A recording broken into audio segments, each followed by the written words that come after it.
Halo guys, perkenalkan nama saya Audi Della Rosa Stinja, NPM 200910061 dari kelas B, mata kuliah Mendongeng dengan dosen pengampu Ibu Liana SPD Home. Nah, di sini saya akan menceritakan satu dongeng untuk memenuhi tugas saya. Selamat menyaksikan. Timun Mas dan Raksasa. Alkisah di sebuah desa, hiduplah seorang janda bernama Mbok Srini. Mbok Srini hidup sebatang kara karena suaminya sudah meninggal dan ia tidak memiliki anak. Walaupun begitu, Mbok Srini terus mengharapkan seorang anak supaya beliau tidak kesepian. Pada suatu ketika, Mbok Srini bermimpi didatangi oleh sosok raksasa di hutan. Raksasa itu menyuruh Mbok Srini datang ke hutan dan mengambil bungkusan yang ada di balik pohon. Mbok Srini terbangun dari tidurnya. Dia termenung memikirkan ucapan raksasa yang ditemuinya di alam mimpi. Karena merasa mimpi itu adalah pertanda mujizat, Mbok Srini segera pergi ke hutan. Dia datang ke balik pohon tempatnya masa mencari kayu bakar untuk kebutuhan sehari-hari. Namun, bukannya mendapatkan anak yang diinginkannya, Mbok Srini justru bertemu raksasa berwarna hijau. Raksasa itu berkata, dia akan mengabulkan permintaan Mbok Srini, tetapi Mbok Srini harus memberikan imbalan yang sepadan. Raksasa ingin Mbok Srini membesarkan seorang anak, dan ketika berusia 6 tahun raksasa akan mengambilnya dan memakannya. Raksasa ingin Mbok Srini membesarkan seorang anak, dan ketika anak sudah berusia 6 tahun, raksasa akan mengambilnya dan memakannya.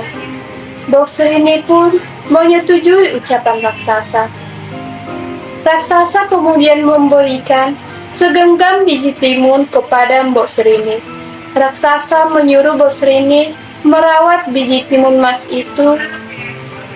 Setelah itu, Mbok Srini segera pulang ke rumah untuk menanam biji timun mas pemberian raksasa. Sejak saat itu, Mbok Srini selalu rajin menyiram dan merawat tanaman timun mas.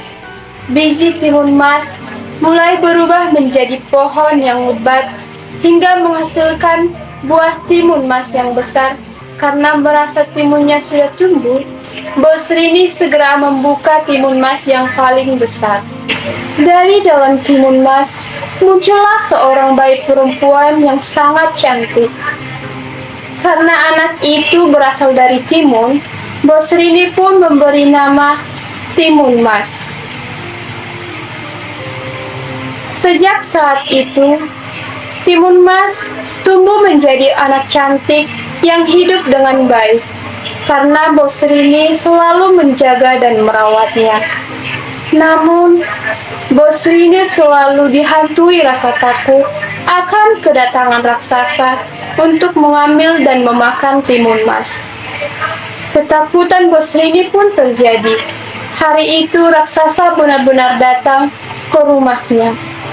Mbok Srini pun menyuruh timun mas bersembunyi di dapur. Setelah memastikan timun mas bersembunyi di tempat aman, Mbok Srini menghampiri raksasa. Benar saja, sang raksasa menyuruh Mbok Srini menyerahkan timun mas. Tetapi dengan cerdik, Mbok Srini justru berkata, jika timun mas masih terlalu kurus, dia tidak enak dimakan. Mbok Srini juga menyarankan agar raksasa menunggu 2 tahun lagi. Raksasa pun mengiyakan ucapan Mbok Srini dan berkata dia akan datang 2 tahun lagi. Setelah kepergian raksasa, Mbok Srini pun terus berdoa kepada Tuhan untuk mencari jalan keluar. Doa Mbok Srini pun terkabulkan.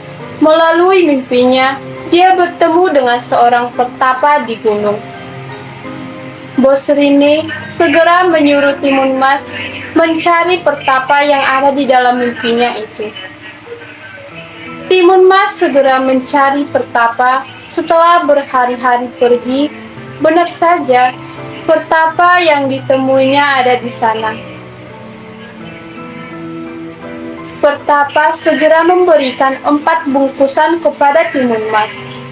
Pertapa menyuruh Timun Mas berlari ketika raksasa datang ke rumahnya, dan Timun Mas harus melemparkan bungkusannya secara bertahap. Tidak terasa 2 tahun sudah berlalu begitu saja. Raksasa kembali datang ke rumah Bos Rini untuk meminta Timun Mas. Raksasa sudah kehabisan kesabaran dan dia memaksa Bos Rini menyerahkan Timun Mas. Dengan berat hati, Bos Rini pun memanggil Timun Mas untuk menemui raksasa. Bukannya menghampiri raksasa, Timun Mas justru berlari secepat mungkin. Timun Mas segera melemparkan 1 bungkus pertama yang ternyata berisi biji timun.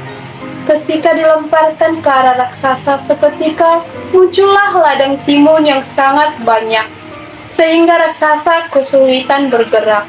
Namun, raksasa tetap mampu melepaskan diri dari sana dan kembali mengejar Timun Mas.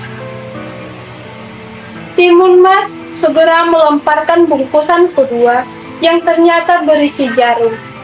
Jarum yang ada dalam Timun Mas seketika menjadi pohon pinus yang melukai kaki raksasa. Namun, raksasa berhasil membebaskan diri. Timun Mas kini melemparkan bungkusan ketiga yang berisi garam. Di tempat garam-garam dilemparkan, muncul hutan yang membuat raksasa tenggelam. Namun, lagi-lagi raksasa berhasil menghadapinya. Timun Mas sudah hampir menyerah, tetapi dia kini melemparkan bungkusan keempat. Bungkusan terakhir itu berisi terasi, dan ketika dilemparkan ke arah raksasa, muncullah sebuah hutan yang panas sehingga raksasa pun tenggelam.